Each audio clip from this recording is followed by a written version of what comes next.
Hi, guys, and welcome to Frank Fridays. We are super excited to be speaking with Kelley Ndoye today of the Scope Art Fair. Hi, Kelley. How are you? I'm great. How are you guys? We are doing well. And we have, of course, our gracious co-host, Carlina Moeller of Art Frankly. Hello, Ellie, and hello, Kelley. We are so excited to have you here today with us.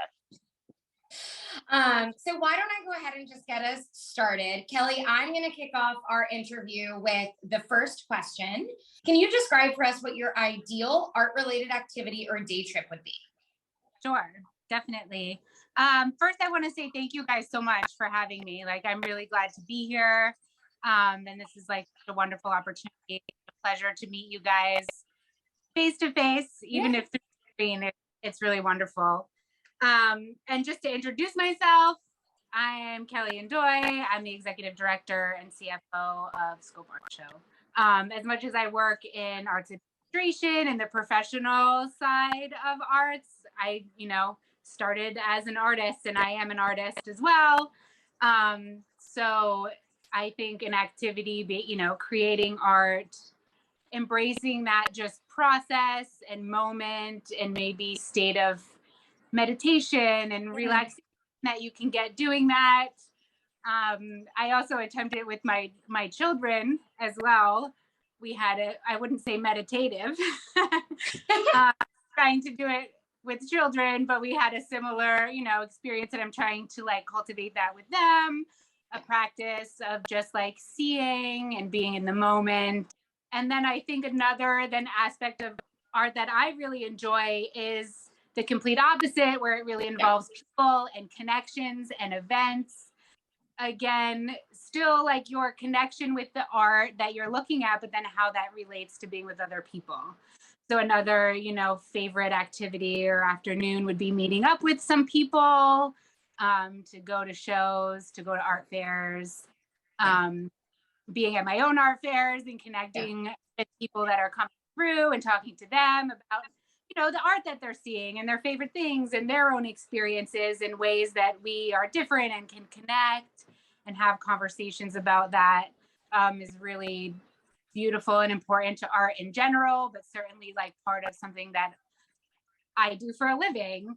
I think that speaks to two really different aspects, but two very wonderful and important aspects of art in general, where it can be very peaceful and personal, but it can also be very social and connective and community based. So, Kelley, you were kind of touching on this in your previous answer, but what keeps driving you forward in the art world? What keeps driving me forward is the constant discovery that's involved, especially with my job and my work that I do with Scope and focusing on emerging art and emerging galleries. We're always hunting and searching for what's next and what's new, and to cultivate part of that new contemporary that's coming.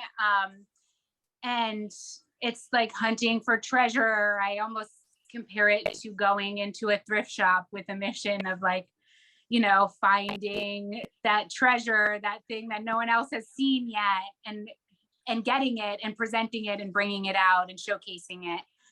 But also then when it comes to the administrative part of my role too, I really focus on emerging talent. I think Scope has done a great job of that over the years, where we hire younger people just graduating or with a few years experience and bringing them on and training them like we do our galleries that we bring on, introducing them to an art fair world and possibilities, what could be. And I take a lot of pride in that and what I do in hiring younger women, empowering them and advocating for them. I hope that I'm mentoring them. And it certainly benefits me and the business to have young, fresh eyes, people who are bringing to us, what's new, what's emerging, and also always challenging us to be what's cutting edge, to change things, to look at things differently.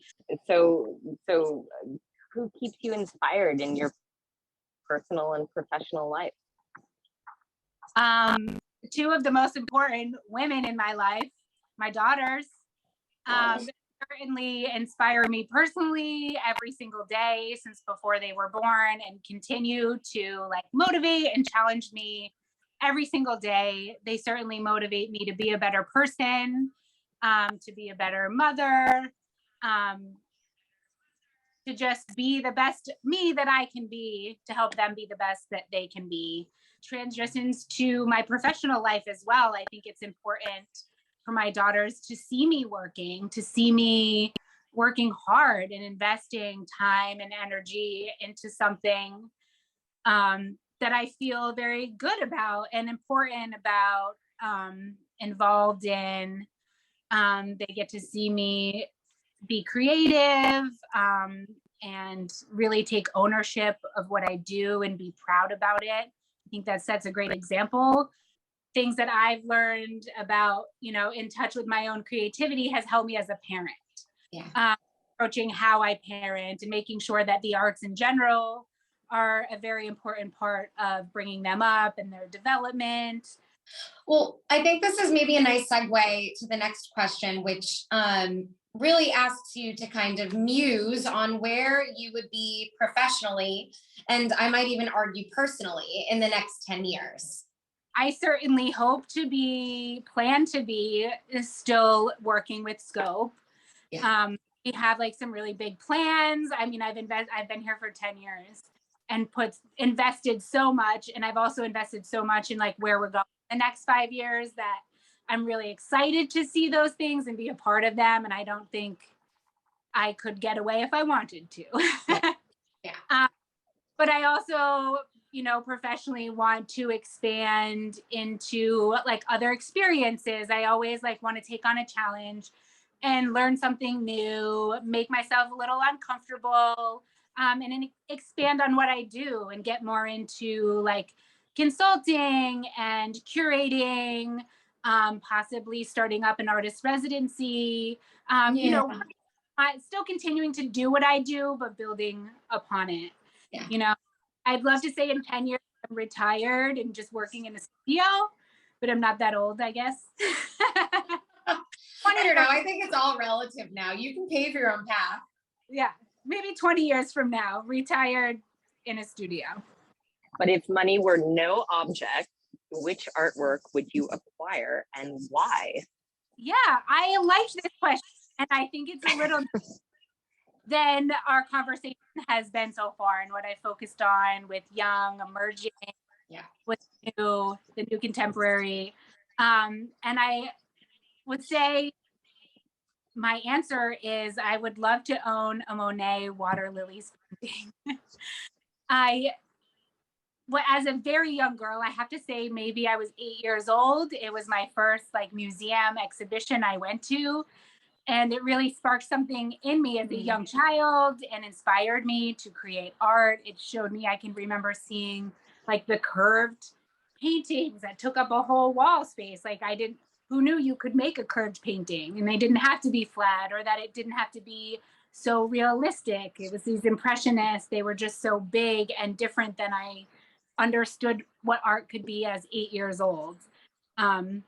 And in combination with it, coincidentally being my first experience of an exhibition on a large scale at a real museum, I think it was one of those pivotal moments in my life that affected me moving forward. From a very young age, I continued to cultivate my own art practice and be interested in that. And it continued through high school and through college and now through my career. So I think beyond, as cliche as maybe it is, and one of the more like mass reproduced images and very recognizable by probably the majority of humans on the earth, I think it would, for me, has also personal meaning. So I guess if money was no object, I would love to live with one of those pieces. And certainly, owning something that's worth $100 million is like not a bad investment move. Sure. Smart for your daughters as well. I mean, it's their collection. It is their future. They can own it. They can live with it. They can sell it. Like that is always my mindset in anything I buy. I love that. Well, I definitely think a Monet is an aspirational piece. And I don't know, Kelley, you're gonna have to let us know if you get your hands on one. In 10 years. 10 years is your deadline. Okay, 10 years, 10. I'm sure you'll see it in all the news. I love it. Well, I think this has been really fun today, Kelley, and we loved getting to catch up with you. And we just really appreciated your perspective. So it's been fun to chat today on our Frank Friday. Yeah, thank you so much for having me. Such a pleasure. Thank you, Kelley.